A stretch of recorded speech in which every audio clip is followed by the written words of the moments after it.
यार आज तू क्लास में क्यों नहीं आया? यार क्या बताऊँ, एकदम से बारिश शुरू होगी फिर आया नहीं तो गया। ये बारिश के पंगे ना। और यार बारिश से याद आया, तू एक बात था, जब बारिश आती है उसके बाद खुशबू क्यों आती है मिट्टी में से? उससे एक याद आया एक गाना, जदों अंबर बरसिया बनी मिट्टी दी खुशबू। बड़ा फेमस गाना है यार गाने की तो बात अलग होगी, बट कोई साइंटिफिक रीजन होगा, केमिस्ट्री किसी चीज के पीछे तो होगी। यार। इसके पीछे भी साइंस होगी। विजय सर से पूछे। पूछते हैं, चल चल यार। तो वो जो आयुष्मान खुराना का गाना था कि जदों अंबरों बरसिया पानी मिट्टी दी खुशबू आई, तो एक्चुअली ये मिट्टी की खुशबू इन बहुत सारे फैक्टर्स को मिला के बनती है।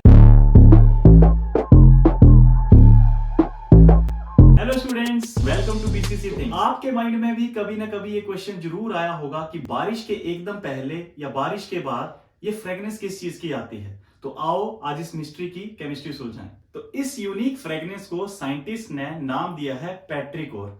इस फ्रेग्रेंस के लिए बहुत सारे फैक्टर रिस्पॉन्सिबल हैं, जिसमें से मेनली हम 3 कंट्रीब्यूटर्स की बात करेंगे। तो ये 3 कंट्रीब्यूटर हैं: compounds of bacteria in sand, oils of plant, atmospheric ozone. तो आओ सबसे पहले फैक्टर के बारे में बात करते हैं, जो है बैक्टीरिया द्वारा प्रोड्यूस किया गया एक कंपाउंड जिसका नाम है geosmin. So students, soil millions of bacteria का घर है और उन्हीं में से एक बैक्टीरिया है एक्टिनोमाइसिटिस।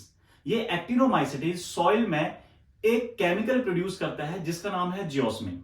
सो बारिश के बाद जियोस्मिन वाटर वेपर के साथ एयर में आ जाता है, जिसको इजीली हमारा नोज डिटेक्ट कर सकता है। जियोस्मिन बहुत ही स्ट्रॉन्ग स्मेलिंग कंपाउंड होता है, इसकी थोड़ी सी कॉन्सेंट्रेशन को भी ह्यूमन बीइंग इजीली डिटेक्ट कर सकता है। अब ये कितना स्ट्रॉन्ग स्मेलिंग होता है, इसका एक छोटा सा एग्जांपल आपको मैं देता हूं। अगर आप चीनी के दाने जितना थोड़ा सा जियोस्मिन भी अगर आप एक बड़े से स्विमिंग पूल में डाल दो, तो उसकी फ्रेग्रेंस पूरे के पूरे स्विमिंग पूल में फैल जाएगी। तो हमारा सेकेंड कॉन्ट्रीब्यूटर है वॉलेटाइल ऑयल्स फ्रॉम प्लांट। अब ये वॉलेटाइल ऑयल्स क्या होते हैं? कुछ ऐसे प्लांट्स ऐसे ऑयल सीक्रेट करते हैं जो इजीली इवेपोरेट हो जाते हैं, लेकिन इनकी इवेपोरेशन के लिए रेन सबसे बड़ा फैक्टर होता है।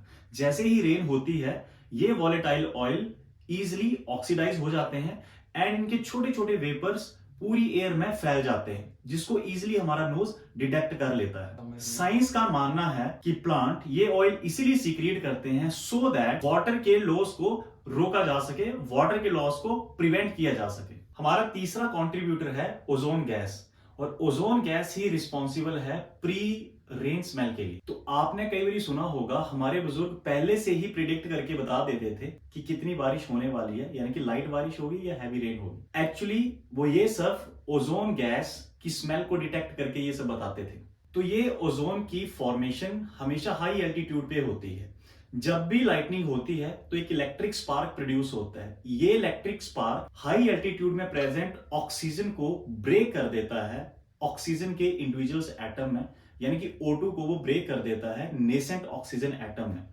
अब ये जो नेसेंट ऑक्सीजन एटम है, ये बहुत ही ज्यादा रिएक्टिव होता है। ये दूसरे ऑक्सीजन के मॉलिक्यूल के साथ इजीली रिएक्ट कर जाता है और O3 बनाता है, जिसको हम ओजोन बोलते हैं। अब ये ओजोन की फॉर्मेशन तो हाई एल्टीट्यूड पे हो रही है, लेकिन ये विद स्टॉर्म और विद विंड नीचे लोअर एटमॉस्फेयर में आ जाता है, और जिसको हमारा नोज इजीली डिटेक्ट कर लेता है। वैसे तो ये ओजोन बहुत ही टॉक्सिक गैस होती है, लेकिन इसकी कॉन्सेंट्रेशन लोअर एटमॉस्फेयर में इतनी ज्यादा नहीं होती है, जिसकी वजह से ये ह्यूमन बीइंग को कोई हार्म पहुंचाए। तो वो जो आयुष्मान खुराना का गाना था कि जदों अंबरों बरसिया पानी मिट्टी दी खुशबू आई, तो एक्चुअली ये मिट्टी की खुशबू इन बहुत सारे फैक्टर्स को मिला के बनती है। होप सो ये वीडियो आपको पसंद आई होगी।